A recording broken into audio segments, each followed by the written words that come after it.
Como vai? No mundo amedrontado pelo terrorismo e violência, a seguinte história se torna extraordinária porque demonstra o tipo de amor que suporta a perseguição e causa mudanças. O homem e a mulher nesta história tiveram esse tipo de amor porque seus corações, mentes e vidas tiveram as algemas quebradas.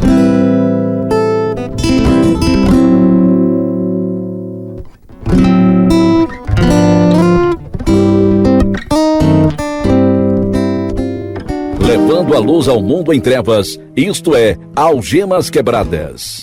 Histórias reais de pessoas de verdade, produzida pela Missão Pacific Garden em Chicago. Graças à generosidade de amigos e ouvintes, cujas ofertas mantêm as portas sempre abertas, a Missão Pacific Garden se tornou um refúgio para os sem-teto na cidade de Chicago desde 1877, oferecendo refeições quentinhas, roupa limpa e um lugar seguro para dormir. Até mesmo cuidados médicos e odontológicos. A missão oferece, acima de tudo, uma vida nova a todos que entram lá.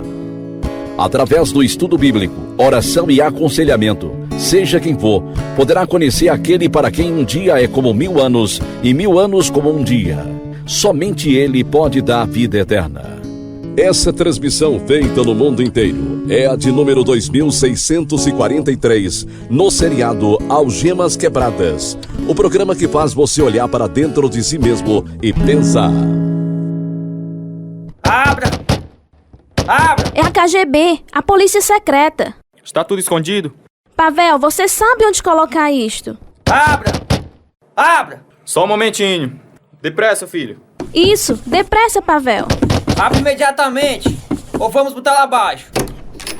Por que demorou tanto a abrir, Rumetik? Onde está escondendo suas bíblias? Quero espalhar a palavra de Deus, não escondê-la.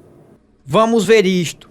Temos um mandado de busca para sua casa, por causa de toda essa literatura difamatória, cujo objetivo é derrubar o regime soviético. Não estamos envolvidos em política. Procurem em cada lugar. Peguem qualquer coisa suspeita. Cartas, inários, figuras, seja o que tiver a palavra de Deus nele. A Constituição Soviética diz que temos liberdade religiosa. Somos um país ateu. Não queremos suas superstições aqui. Você está querendo derrubar o governo, seu traidor? Vamos destruir você, seu parasita.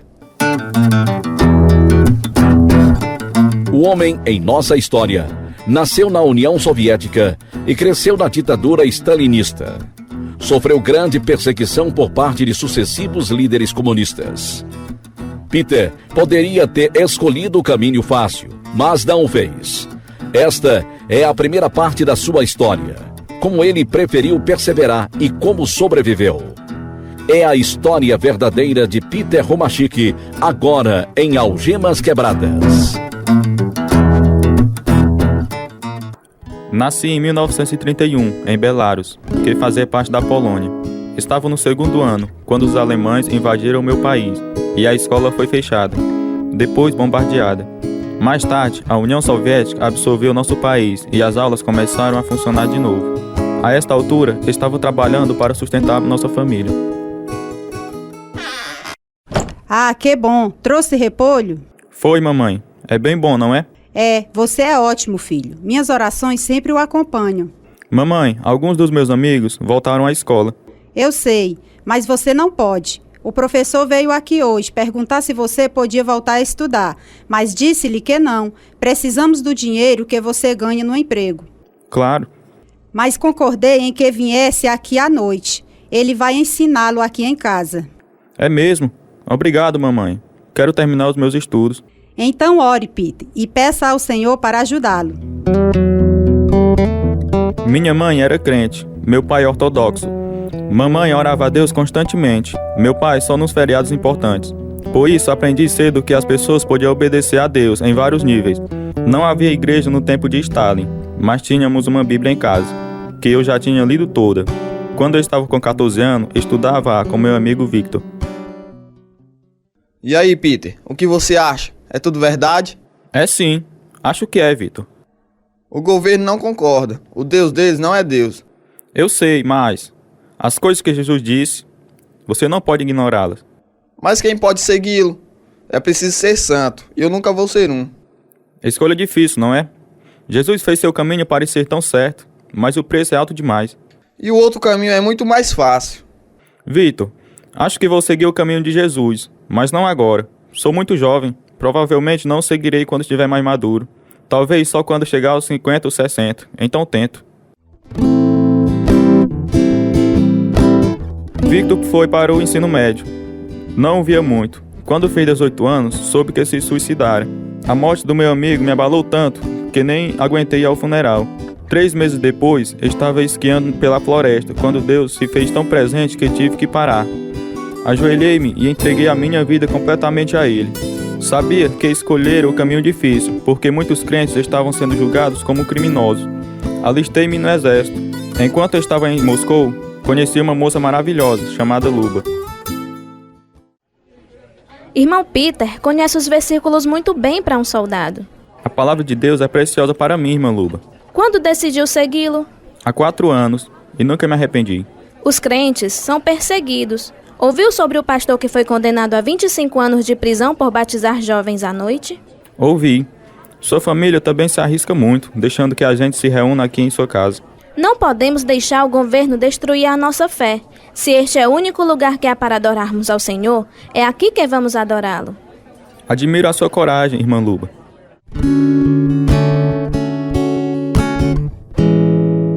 Dei baixa no serviço militar em 1953, o mesmo ano em que Stalin morreu. Quando Khrushchev assumiu o comando do país, houve um relaxamento na atitude oficial em relação à religião. Foi nesse ano também que eu e Luba nos casamos, um dia muito festivo. Ambos trabalhávamos em fábricas, mas nosso coração pertencia a Deus. A igreja me ordenou em 1955. Ainda nos reunimos em casa e apartamentos, mas criamos coragem e começamos a construir uma igreja em nossa cidade. À medida que novos crentes se juntavam a nós, os oficiais notaram. Irmão Peter, copie este versículo de um livro que temos. Por favor, leia-o para mim. Mas os que esperam no Senhor renovarão as forças, subirão com asas como águias, correrão e não se cansarão, caminharão e não se fatigarão. É de Isaías 40, versículo 31. É uma promessa maravilhosa de Deus, não acha, meus irmãos? Queria tanto que pudéssemos ter Bíblias. Deus vai nos ajudar. Nosso povo já começou a imprimir estes hinos. Esta é uma reunião religiosa? Somos irmãos e irmãs. Mentira! Vocês já foram avisados para não fazer esse tipo de reunião. Cada homem aqui vai pagar uma multa de 100 rubles. Disperse! Agora! Vocês todos! Fora! Não há leis assim proibindo reuniões em nossa própria casa. Somos um país ateu. Se não parar de espalhar essa fé em Deus, nós vamos mandá-los para a Sibéria. Em 1961, a KGB fez uma busca em nossa casa pela primeira vez. Luba e eu ainda morávamos na casa dos pais dela. Aquele ano, eu e mais 4, inclusive meu sogro, fomos julgados e sentenciados a 5 anos de exílio na Sibéria, milhares de quilômetros longe de casa. Podíamos morar no vilarejo, mas tínhamos que trabalhar para a Gulag, administração de campos de trabalho forçado. Durante a viagem para lá, apenas orava. Ó Senhor, envia-me precisamente para o lugar onde queres que eu trabalhe. Logo me vi sozinho, em meio a uma multidão que não conhecia o Senhor, mas logo encontrei algumas senhoras crentes. Você trabalha com meu genro na oficina de ferreiro? É, exilaram-me para cá por pregar o evangelho. Minha sentença é de 5 anos. E o senhor tem família, irmão Peter? Tenho, esposa e 2 filhos. Deixados sozinhos? Deus é nossa força e refúgio. Fazem 11 anos desde que o irmão Efraim morreu. Ficamos sem ninguém para nos liderar. Depois disso, então oramos para que Deus nos mandasse alguém. Irmão Peter, o fato do Senhor estar aqui é a resposta das nossas orações. Deus respondeu às orações de vocês e a minha. Pedi-lhe que me usasse durante esse exílio. Jamais teria ido à Sibéria por vontade própria. Mesmo assim, a vontade de Deus estava sendo cumprida. Quanto à minha esposa e filhos, só podia orar por eles. 3 meses após o exílio de Peter, soube que ele quebrou a perna. Estava determinada a segui-lo no exílio e tive permissão. Por isso, pedi demissão da fábrica e comecei a longa viagem com nossos 2 filhos e mais 3 crianças de parentes também exilados. Viajamos de trem durante 3 dias e depois de avião. Foram 2 voos. Foi tão bom revê-lo. Então saíram de Moscou para ficar aqui comigo, mas já está 5 graus abaixo de zero. Luba, você me faz admirá-la muito. Minha família tentou me fazer desistir, mas tinha que vir. Como estão as coisas em casa? O governo tomou a casa de meu pai, mas permitiu que minha mãe alugasse metade dela. Quer dizer então que ela e as crianças estão amontoadas em 2 cômodos? É, mas agora ela tem mais espaço, pois estamos aqui. Deve ter sido uma viagem muito difícil. Deus esteve conosco durante toda a viagem. Luba, Deus nos trouxe aqui para sermos uma luz nas trevas. Já conheci alguns crentes, velhinhos, e estamos nos reunindo, escondidos, é claro. Muitos abandonaram a igreja em Moscou por causa da perseguição.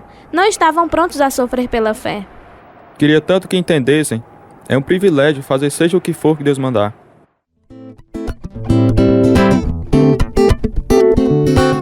Eu e minha esposa compramos uma casinha onde fazíamos os cultos e as pessoas começaram a vir a Deus. A primeira foi uma moça que insistiu em ser batizada no rio Angra. Ela quer ser batizada no inverno? Espantoso, não é? Provei-a para ver se era isso mesmo que ela queria fazer. Ela foi inflexível. Mas Peter, o rio está congelado. Temos que quebrar o gelo. Por que ela não espera até o verão? Sugeri-lhe isso, mas ela quer ser batizada agora, porque não sabe como as coisas vão ficar para ela daqui para frente. O marido dela ameaçou deixá-la se ela persistir em seguir ao Senhor. Por isso acredito que ela tenha uma fé forte. Disse-lhe que não podíamos nos arriscar e batizá-la de dia, então temos que esperar até anoitecer. Mas vocês podem ficar muito doentes naquela água gelada à noite. Disse-lhe isto, sabe o que me respondeu? Nem eu e nem o Senhor vamos ficar doentes. Temos que fazer isso. Havia uma pequena caverna perto do rio, que oferecia uma pequena proteção do vento. Foi lá que nos reunimos depois de escurecer. Só mais um pouco. Entra o primeiro. Está frio demais. Queima a gente. Entre na água, irmã Luba. Nossos cultos aumentaram tanto que as autoridades notaram. O guarda me chamou à casa dele e ameaçou me mandar para além do círculo ártico, se não parássemos os cultos. Disse-lhe que estava ali pela vontade de Deus, e somente Deus escolheria quando e para onde eu iria. Ele nos deixou em paz depois disso. Os anos se passaram e muita gente recebeu Jesus Cristo. O novo líder comunista, Brezhnev, subiu ao poder no nosso país e foi liberado do exílio após 4 anos. Em Moscou, as perseguições diminuíram, mas depois não aumentou. Por isso, começamos a fazer os cultos aos escondidos, mais uma vez. Nossa casa foi toda vistoriada hoje, irmão Peter. Levaram todos os versículos que eu havia copiado. Eles querem nos desanimar da nossa fé. Lembre-se, nada poderá separar-nos do amor de Deus que está em Cristo Jesus. Sejam fortes no Senhor. Ele mesmo disse: eu lhe disse essas coisas para que em mim vocês tenham paz. Neste mundo vocês terão aflições. Contudo, tenham ânimo, eu venci o mundo. João 16:33. Ah, seus parasitas. Então estão escondidinhos, é? Vamos achar um lugar bem bonzinho pra vocês. Bem longe daqui. Joguem todos na calceira do caminhão. E não precisam ser gentis. A perseguição vai ficar muito pior, como vamos ouvir daqui a pouco. Algemas Quebradas também é produzido em árabe e transmitido em todo o Oriente Médio. Como a carta destes ouvintes revelam, a verdade do Evangelho afeta cada pessoa de modo diferente. Esta egípcia escreveu: sou muçulmana, ouvi sobre Jesus através do programa Algemas Quebradas. Ajoelhei-me e pedi a ele para vir morar em meu coração. Vou seguir a Jesus pelo resto da minha vida. Orem por mim. Da Arábia Saudita, uma pessoa escreve: quer mesmo dizer que Jesus é o único caminho e que não há outro que possa salvar?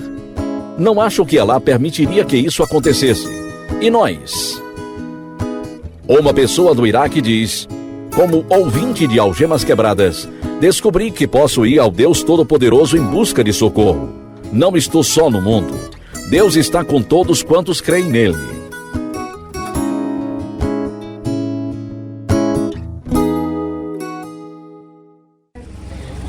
Estou com tanto frio, Peter. Se pelo menos tivéssemos tido tempo de pegar os casacos. Eu sei, Luba, mas o Senhor aqueceu o nosso coração com sua palavra. Ele vai nos proteger.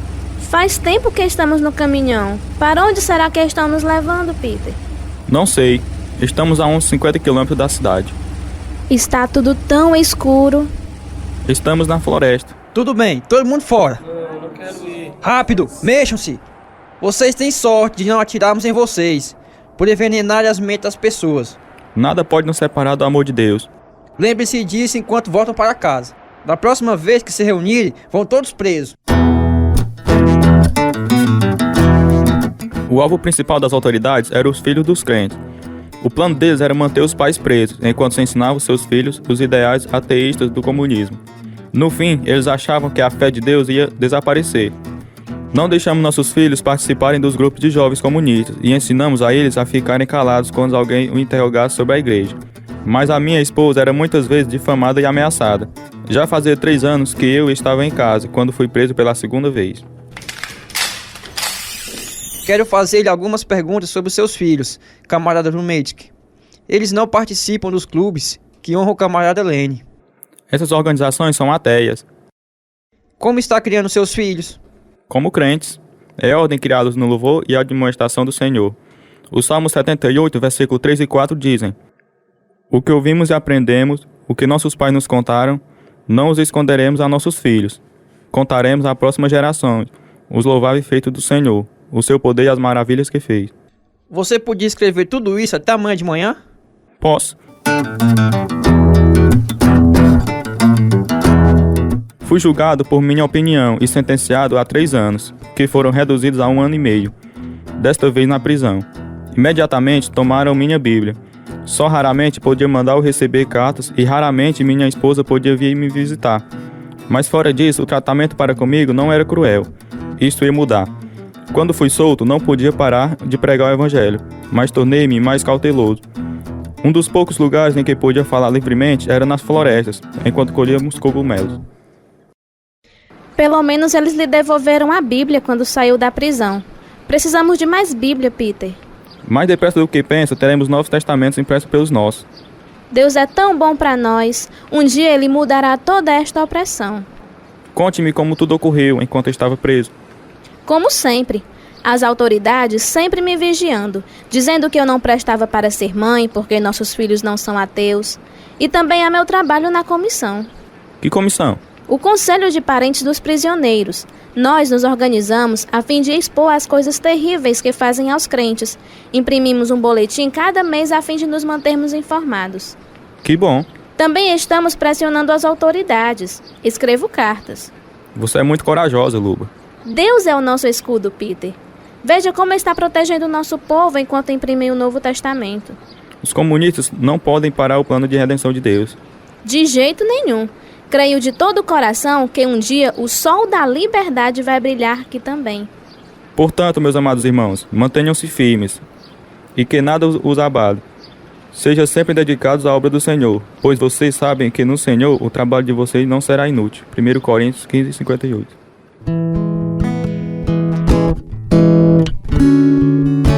Fiquei em liberdade 1 ano e meio. Então, em 1970, recebi minha terceira sentença. 3 anos de prisão na cidade de Tádiva, nos Urrais. Nosso país era tão grande que tínhamos que ficar em prisões provisórias, à medida que viajávamos de trem para o nosso destino. Essas prisões provisórias eram tão cheias que os guardas tinham que nos empurrar para dentro com os pés. Mal podíamos respirar, muito menos nos mexer. Há quanto tempo está aqui? Há 2 semanas. Outros estão aqui há mais de 1 mês. Quando mudaram aqueles homens ontem, contei 157 pessoas nessa cela. 40 já seria demais. Eles ainda vão trazer mais. Que Deus tenha misericórdia de nós. Ah, que Deus! Ele é real, pode ter certeza. O amor dele é tudo o que temos num lugar como este. Por que você está aqui? Prego as boas novas que Deus nos ama e os ateus não gostam. Bem, se você crê em Deus e Ele é tão amoroso, então por que deixa que você passe por uma coisa desta? Ninguém ia ser voluntário para vir aqui. Com percevejo caindo o seu rosto durante a noite e uma fumaça de cigarro tão densa que nem dá para ver o próprio rosto. E o mau cheiro? É um retrato do inferno, não é? Estou aqui para servir ao Senhor. Deus me colocou nesse caminho para que você pudesse vir sobre ele. O que há para ouvir? Deus ama você tanto que enviou seu Filho unigênito, Jesus Cristo, para morrer por seus pecados.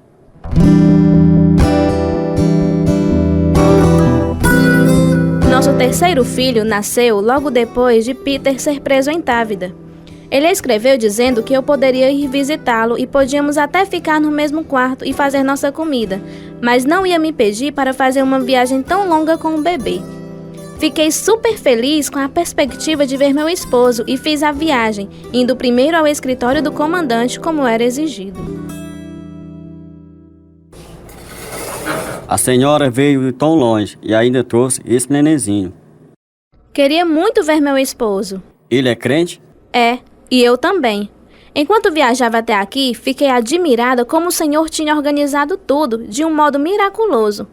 Muita gente não vê que o Senhor Jesus cuida de cada detalhe da nossa vida, desde nossa salvação até as nossas necessidades diárias. A nossa obrigação é fazer o seu marido cumprir os anos de prisão, mas damos direito de visitas, somente os prisioneiros que trabalham bem. E seu marido não tem feito nada que mereça elogios. Ele não teve nenhuma chance. Está aqui há apenas 2 meses. Com o tempo, vocês verão o marido maravilhoso que eu tenho. Senhor, sou o comandante desse pelotão. Nunca conheci ninguém igual a este homem antes. Ele trabalha de um modo muito especial. E por que não tem nada escrito aqui na ficha de avaliação dele? Não podemos colocar nada na ficha até que o prisioneiro esteja aqui há pelo menos 3 meses. Diga-me, camarada, você orou a Deus enquanto estava a caminho daqui para fazer esta visita? Com certeza. E não só eu, mas minha igreja inteira orou para que o Senhor abrisse o coração de vocês a fim de nos fazerem bem. Tudo bem, Deus ouviu a sua oração. Vou lhe dar 3 dias de visita, sem que ele tenha que trabalhar. Que presente do Senhor! Passarmos 3 dias juntos, sem trabalhar. Nunca pensei que fosse fazer esta viagem, e muito menos com um bebê tão novinho. Deus agiu de maneira extraordinária. Vera já está com 15 anos agora. Ela pode cuidar dos outros irmãos. É tão importante para mim tê-la comigo, Luba. Nem que seja só por 3 dias. Você tem Bíblia? Não, eles a tomaram de mim assim que cheguei. Vamos tentar conseguir-lhe uma. Dou graças a Deus por ter decorado tantos versículos quando era jovem. Deus já o estava preparando. Luba, você não vai acreditar como eram horríveis as prisões provisórias até chegar aqui. Passei 2 semanas em uma tão lotada que tínhamos que se deitar de lado no chão de cimento para dormir. Se alguém quisesse se virar, todos tinham que se virar também. Que solo fértil para Cristo. Mas um solo extremamente rochoso. Pouquíssimos abriram o coração à verdade de Deus. Esta não é nossa responsabilidade, Peter. Nosso trabalho é plantar semente. É, e o Senhor a faz crescer ao seu tempo. O comandante disse que tenho direito a uma visita por ano. É porque estou cumprindo a sentença de disciplina severa. Há 4 categorias, Luba. Somente uma é mais severa. Todos nós estamos orando por você.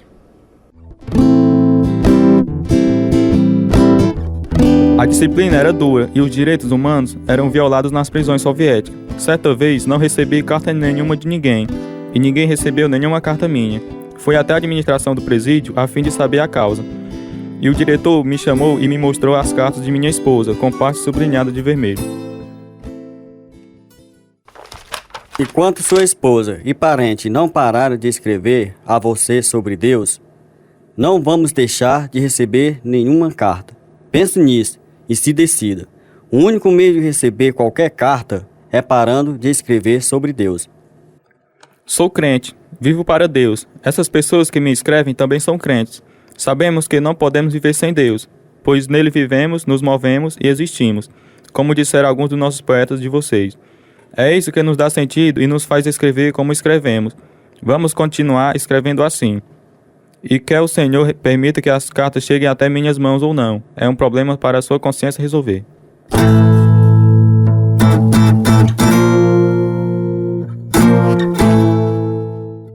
Quando saí do escritório, orei para que Deus destruísse os planos deles, e foi o que aconteceu.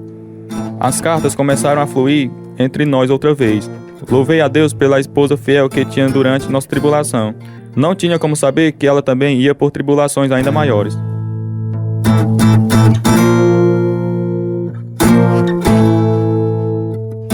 No outono seguinte, a prisão estava sob quarentena. Não tive permissão para visitar o Peter. Nossa filha de 16 anos estava doente há mais de um ano e os médicos diziam que era gripe. Em fevereiro de 1973, ela ficou muito mal.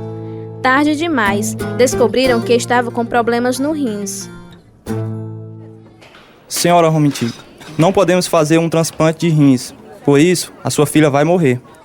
Então tenho que levá-la para casa. A senhora não pode tirá-la daqui. Ela está tão mal que vai morrer antes de chegar em casa. Já falei com ela e ela quer ir para casa. Ela está no respirador artificial. Isto pode salvar-lhe a vida, doutor? Não quero que leve-a daqui. Mas não há mais nada que possamos fazer. Se tivesse sido diagnosticada de modo correto antes, talvez tivesse uma chance. Então já lhe disse que vou levá-la para casa. Quero que lhe dê alta.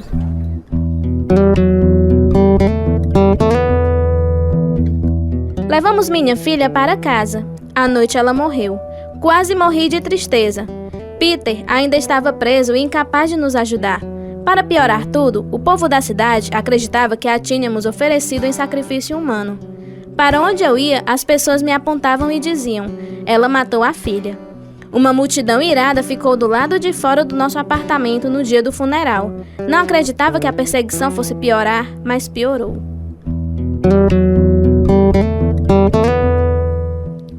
A semana que vem, vamos ouvir a conclusão do testemunho poderoso de Peter Humachik.